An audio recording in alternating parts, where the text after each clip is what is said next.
വെള്ളാരം കല്ലുകൾ തേടുന്ന പെൺകുട്ടി എന്ന ഈ മനോഹരമായ ഗംഭീരമായ ഈ പുസ്തകം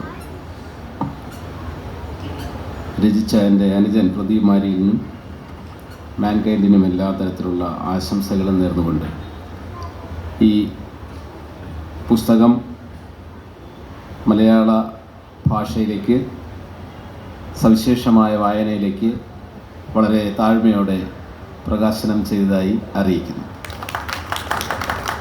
പ്രദീപ് പ്രവാസ ലോകത്ത് നിന്നുകൊണ്ട് മലയാള ഭാഷയ്ക്കും സംസ്കാരത്തിനും സാഹിത്യത്തിനുമെല്ലാം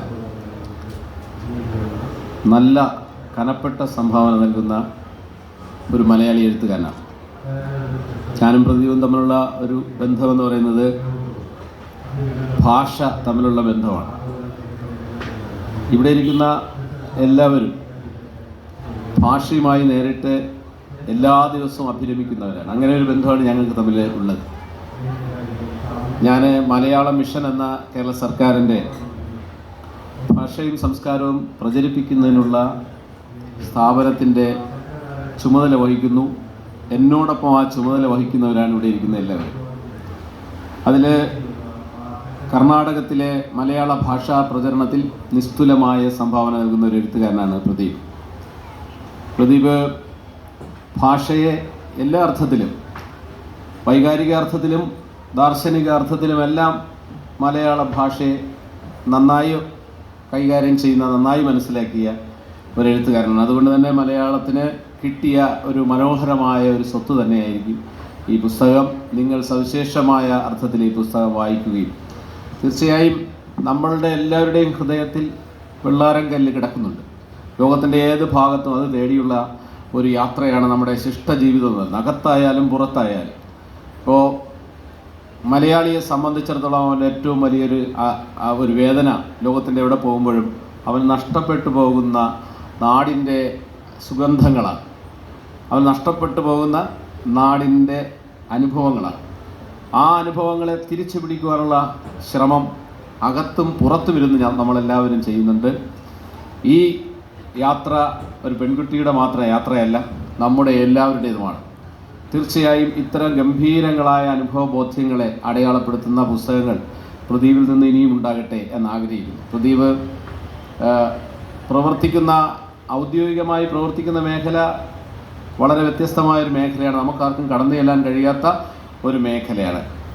അദ്ദേഹം യഥാർത്ഥത്തിൽ പ്രവർത്തിക്കുന്നത് കേരള ഗവൺമെൻറ് ഇന്ത്യ ഗവൺമെൻറ്റിൻ്റെ റിസർവ് ബാങ്കിൻ്റെ ഒരു പ്രധാനപ്പെട്ട ചുമതലയാണ് അദ്ദേഹം വഹിക്കുന്നത്. അത്തരം ഒരു ചുമതല വഹിക്കുന്ന ഒരാളിനെ സംബന്ധിച്ചിടത്തോളം അത് നിലനിർത്തിക്കൊണ്ട് തന്നെ അതിൻ്റേതായ പരിശുദ്ധിയും പവിത്രതയും അതിൻ്റേതായ സുരക്ഷാ സംവിധാനങ്ങളും ഒക്കെ ഉള്ള ഒരു പ്രത്യേക ഒരു പക്ഷേ നമ്മുടെ ദേശസ്നേഹ തൽപരമായ ചില കാര്യങ്ങൾ ഉൾക്കൊള്ളുന്ന ഒരു വലിയ മേഖലയിലാണ് പ്രദീപ് പ്രവർത്തിക്കുന്നത്. അങ്ങനെ ഒരു മേഖലയിൽ ഇരുന്നു കൊണ്ട് സ്വന്തം ഭാഷയെയും സ്വന്തം സംസ്കാരത്തെയും കുറിച്ച് ചിന്തിക്കുകയും ജീവിച്ചിരിക്കുന്ന കാലത്തിൽ തനിക്ക് തൻ്റെ ഭാഷയോട് ചെയ്യാനുള്ളത് എന്തോ അത് ചെയ്യണം എന്ന കൃത്യമായ ബോധത്തോടു കൂടി ഒരു എഴുത്തുകാരൻ എങ്ങനെയാണ് പ്രയത്നിക്കേണ്ടത്, എങ്ങനെയാണ് നിലനിൽക്കേണ്ടത് എന്നതിൻ്റെയും കൂടെ അടയാളപ്പെടുത്തലാണ് പ്രദീപിൻ്റെ ഈ സർഗപരമായ ഇടപെടലുകളും യാത്രയും. മലയാളം മിഷൻ്റെ ലോകം മുഴുവനുള്ള ഭാഷാ പ്രവർത്തകരെയും 85,000-ൽ അധികം വിദ്യാർത്ഥികൾ പ്രദീപിൻ്റെയും ജേക്കബ് എബ്രഹാമിൻ്റെയും എൻ്റെയും ശശി സാറിൻ്റെയൊക്കെ നേതൃത്വത്തിൽ ലോകം മുഴുവൻ മലയാള ഭാഷയും സംസ്കാരവും പഠിക്കുകയും ഗൗരവത്തോടെ ഭാഷയിൽ നടക്കുന്ന മാറ്റങ്ങളെ ശ്രദ്ധിക്കുകയും ചെയ്യുന്നുണ്ട്. അതിന് ചുക്കാൻ പിടിക്കുന്ന ആളുകളാണ് ഈ വേദിയിരിക്കുന്ന എല്ലാവരും. അവരുടെ എല്ലാവരുടെയും